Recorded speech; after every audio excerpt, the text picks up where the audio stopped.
Hi there, students. This is our sixth topic for the course, and the title of this topic is Flexural members. This topic is divided into two parts. We'll have part one this week, and we will discuss part two next week.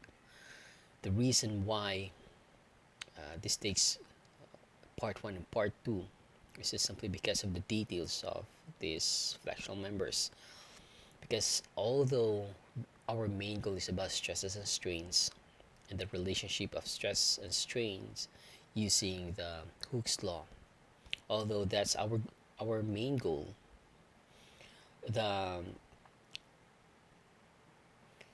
the details of stress. I mean, as I have always said, that stress is a function of internal forces and geometric properties, and the internal forces that's present in the flexural members are shear force, internal shear force, and internal bending moments. So we'll have two internal forces, and the magnitude of these internal forces actually varies along the span of the member. Okay, so that's why it takes more time for computations.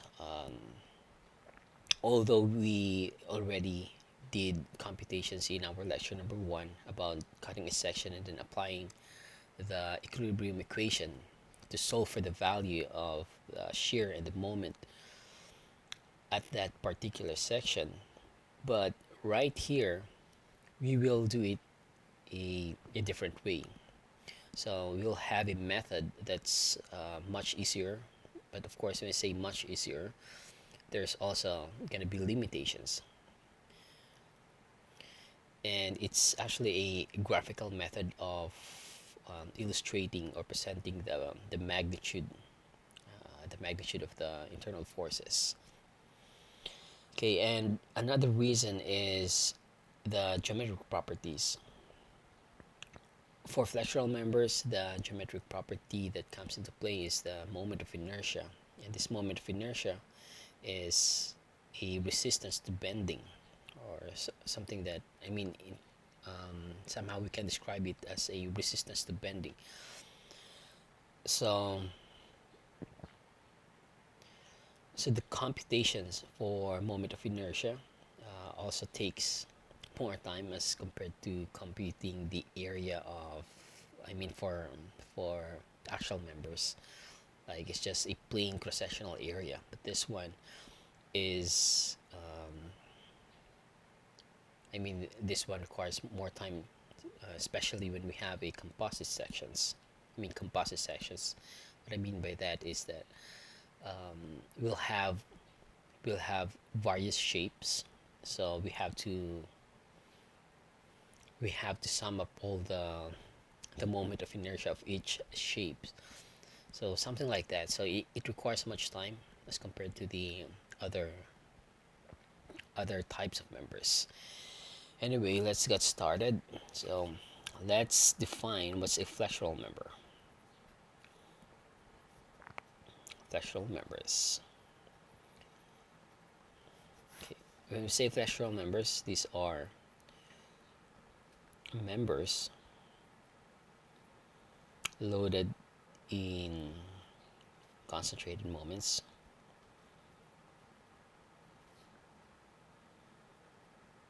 or let's say and or flexural loads.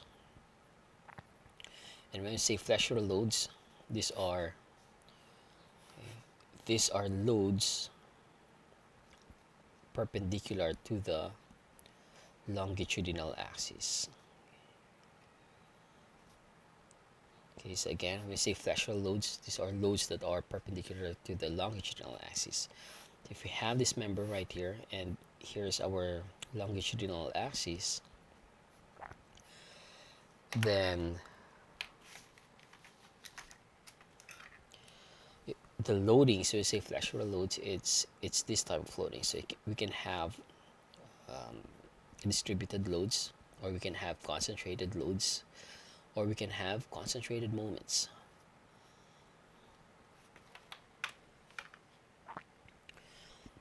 And if we we put here some supports or boundary conditions, and let's say we have a simply supported beam.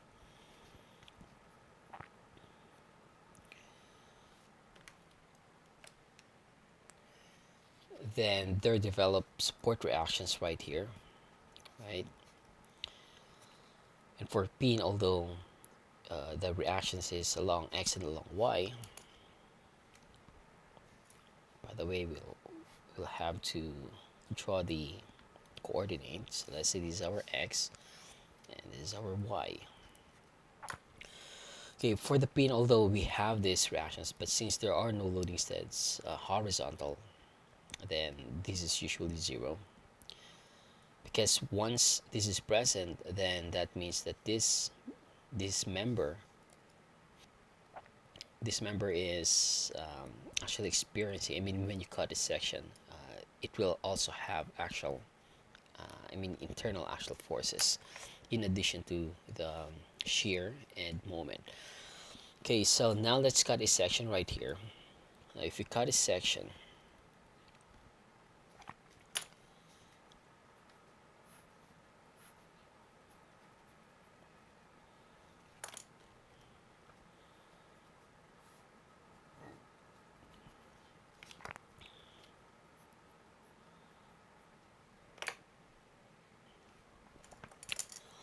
at the section, what we'll see here are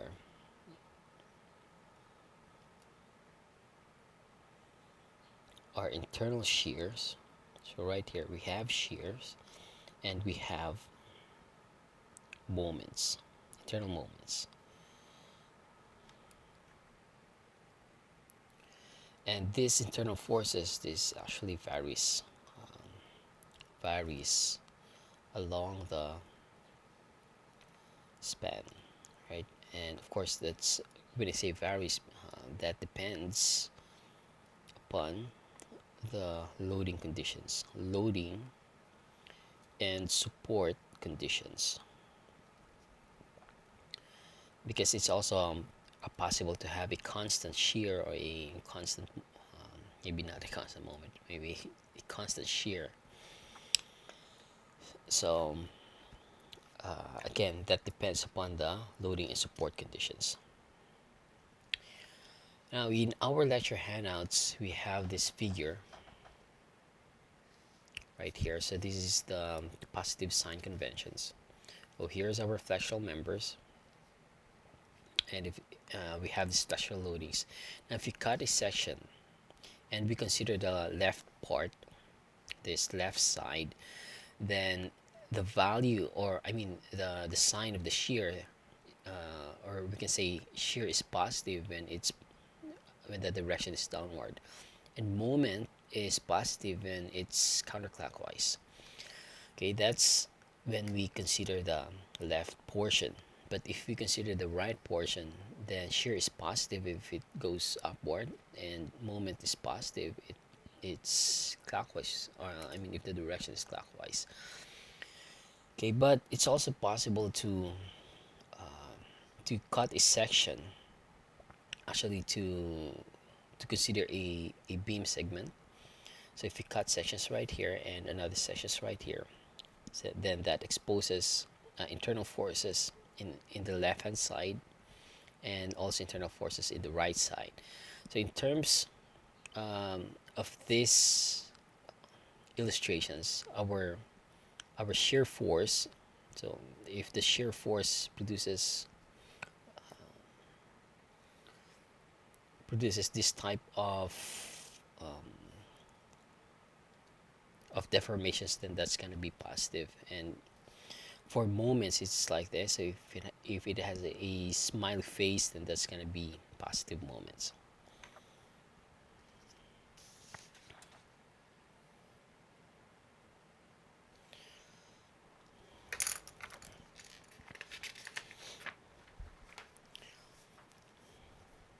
Right, so as I've said that in this topic we will have a different method for solving the internal force, the internal shear and internal bending moments, and that's the graphical method.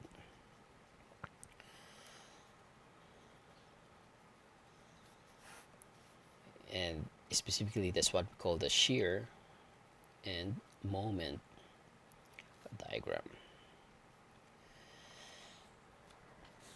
Okay, so here in our lecture handouts, there's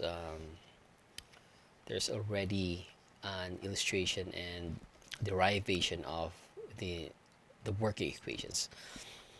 And let me discuss this. So if we have this beam right here, you have these special members and subjected to some arbitrary loadings, wx or omega sub x, or omega is a function of x. That's how we read it. And if we cut a section right here, so if we cut the left and we cut in this side as well, then if that's gonna be this beam segment. Okay, so because we cut in the left and the right, then exists a there exists internal forces. So we have V, internal shear right here, and internal moment. But since we have this delta x, because this is a distance, and I mean later on this distance will be shrink down to zero, so that we can have the derivative notations. So right here the shear will be V plus delta V, and the moment will be M plus delta M. Okay, so that's gonna be our internal forces. And if we take summation of forces y,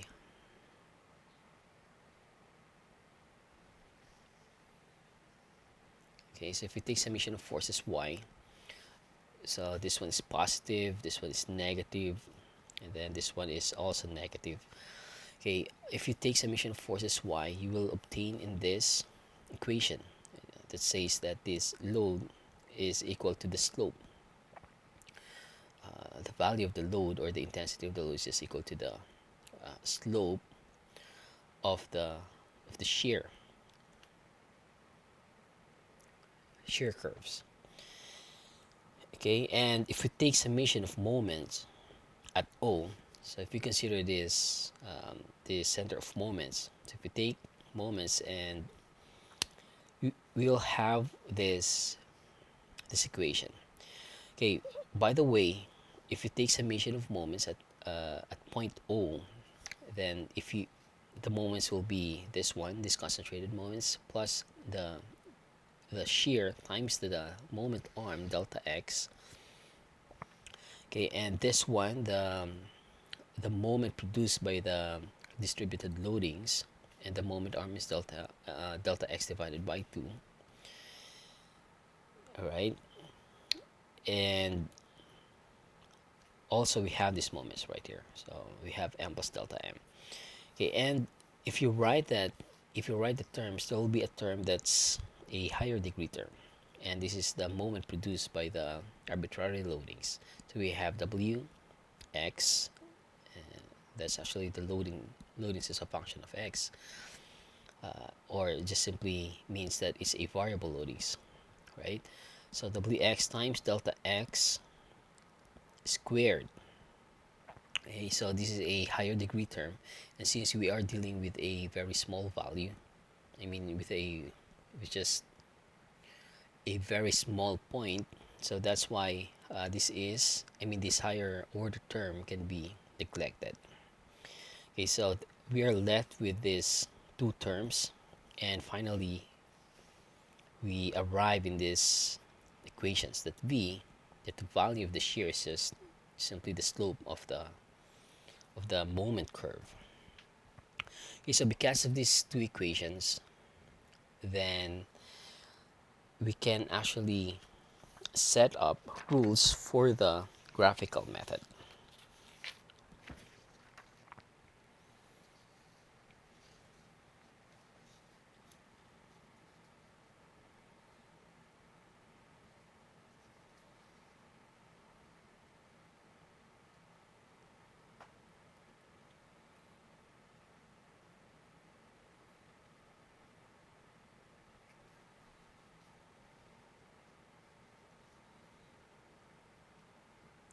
Okay, so we have here an illustration. The rules is for the number one rule that we have, it says here that concentrated loads, actually the equation later, I mean the two equations that we discussed earlier, this will be the expressions, and it will be for the number 3, number 4, and number 5 and 6, because the opposite of the derivative is just simply the integral. Okay, so when we say derivative, then we are talking about slope, and when we say integral, we are talking about the area under the curve. Okay, so I think we'll just discuss this because this makes sense. At least um, we are still in the slope, right? So if we have this loading diagram, so if we have this loading diagram, and this is a segment from A to B, so if you cut a section right here, we have a value of shear and moment, and right here we also have shear and moment. So what this equation says, that the magnitude or the intensity of the distributed load is just equal to the slope of the moment curve. I mean slope of the shear curve. So here's our loading diagrams, and right here this is gonna be our shear diagram, and here is our moment diagram.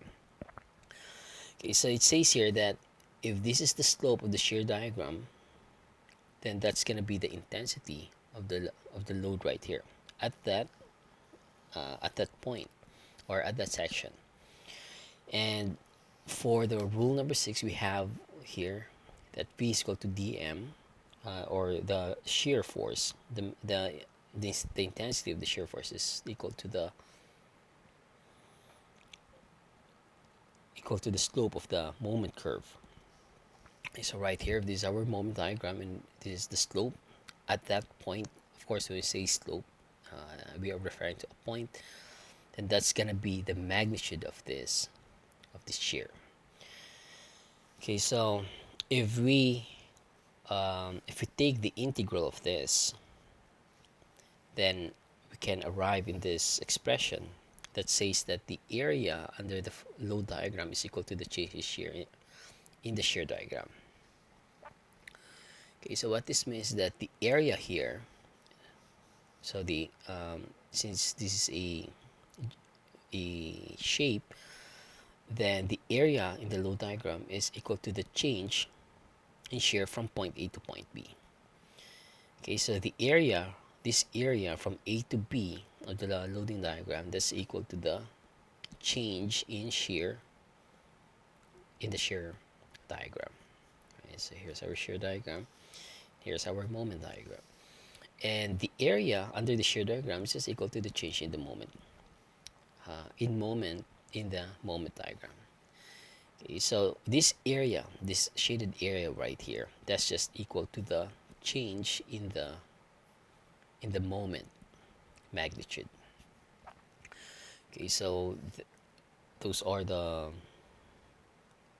4 rules associated with the 2 equations that we discussed earlier. And another 2 rules is that when it comes to concentrated loads. Okay, so right here we have a loading diagram. So if we have a concentrated loads, like right here, if we have this P, then if we check this, if we check this shear diagram, what we'll see is there's going to be a jump.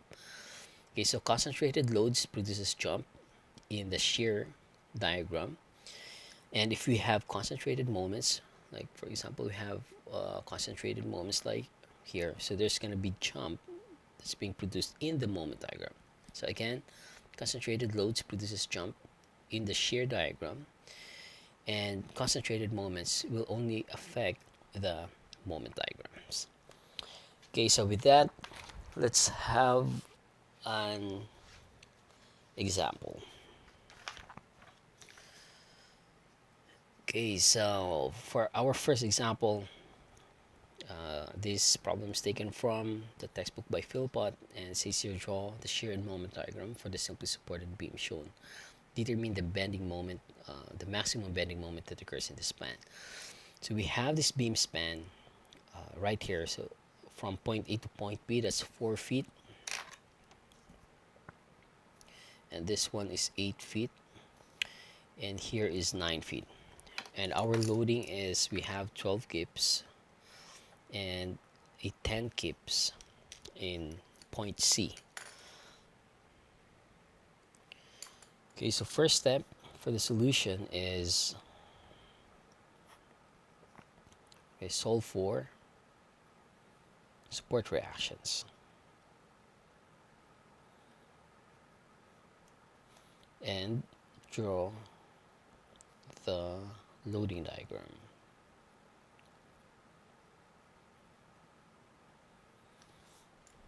Okay, so right here, since this is a pin, then we have a reactions like this, and this one is 12 kips, and this one is 10 kips, and right here we'll also have this is, let's say, dy, and here is ay. Okay, so if we apply the summation of forces y and is equal to 0, and summation of moment is equal to 0, let's say summation of moment at A, what we get is an AY value of 14 kips and a DY value of 8 kips.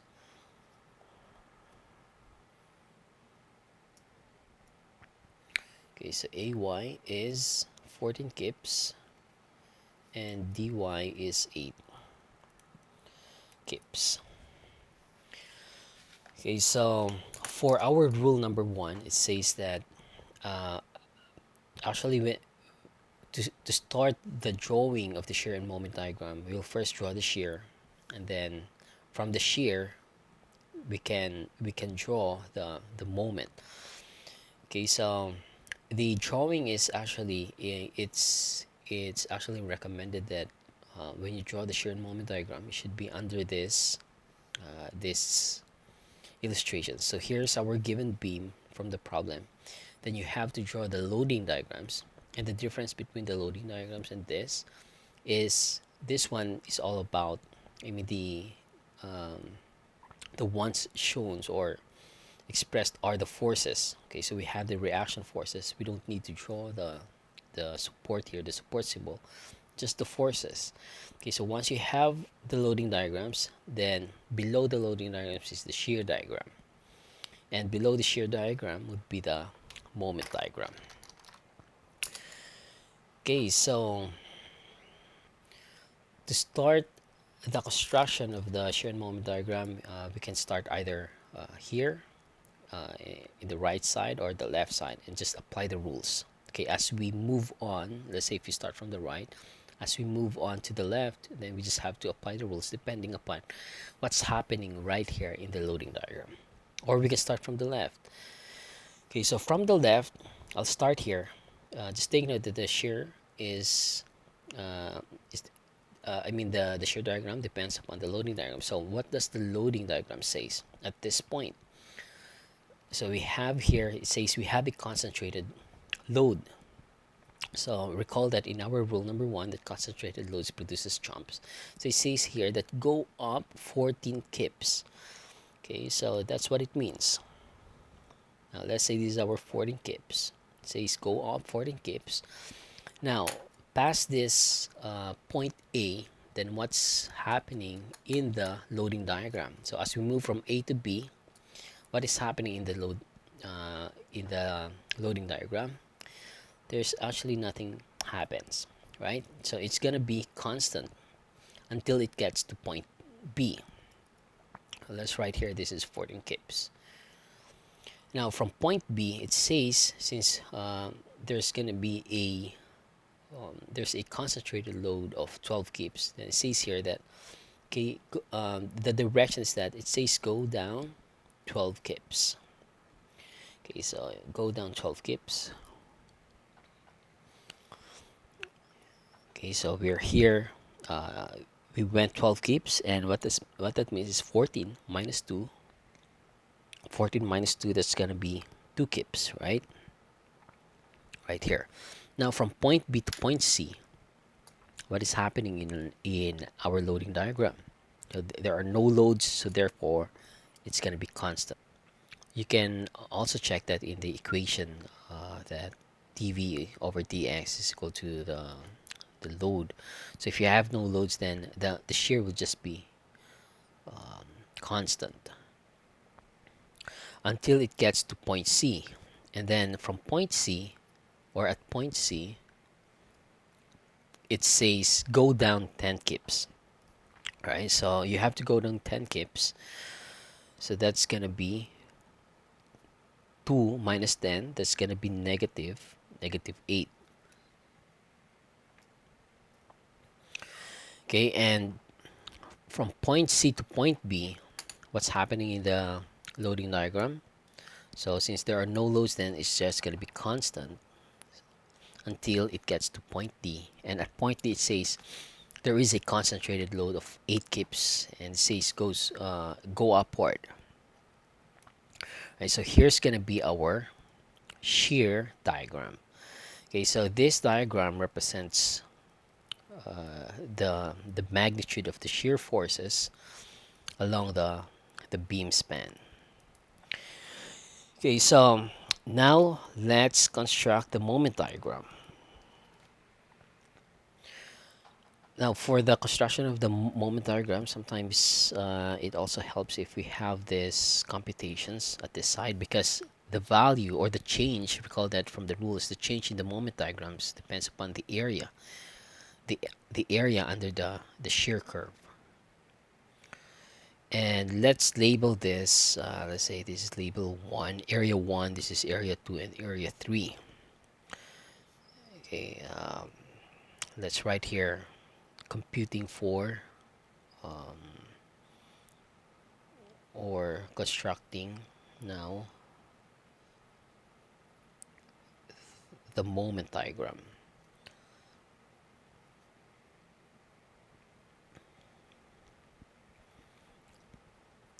The moment diagram. Okay, so recall that the change in the moment diagram from A to B depends upon the area. Okay, so A to B and B to C and C to D. Okay, for the moment diagram, what is this area? So for area 1, just simply 14 kips, right? So the length here is, or the height here is 14 times the length of 4 feet. Okay, 14 times 4, this is 56 kip foot. Okay, and for area number 2, since this is just a rectangle, then that's gonna be 2 times the length of 8. So 2 times 8, this is 16 kip foot. And for area 3, this is negative 8 times 9, and this is negative 72 kip foot. Okay, so the area is 56 kip, so that means that from point A to point B, we are going to increase to 56. So the change will be 56.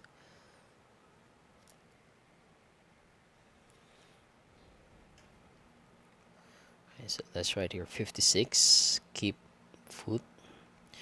And from point B to C, it says that all right, so here's our reference point. From point B to C, it says that we are going to add 16 kip. So 56 plus 16, that's gonna be 72. Right, so 72 kip foot. And at point from point C to point D, it says that we are going to add a negative 72. Right, so negative 72, that means that we are going down. Right, so here's our moment diagram.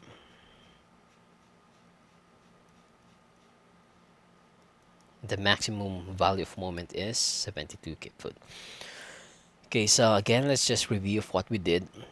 Here's our given beam, and we have these loadings and support conditions. Then find the maximum moment. And what we did is first we draw the loading diagram and solve for the support reactions.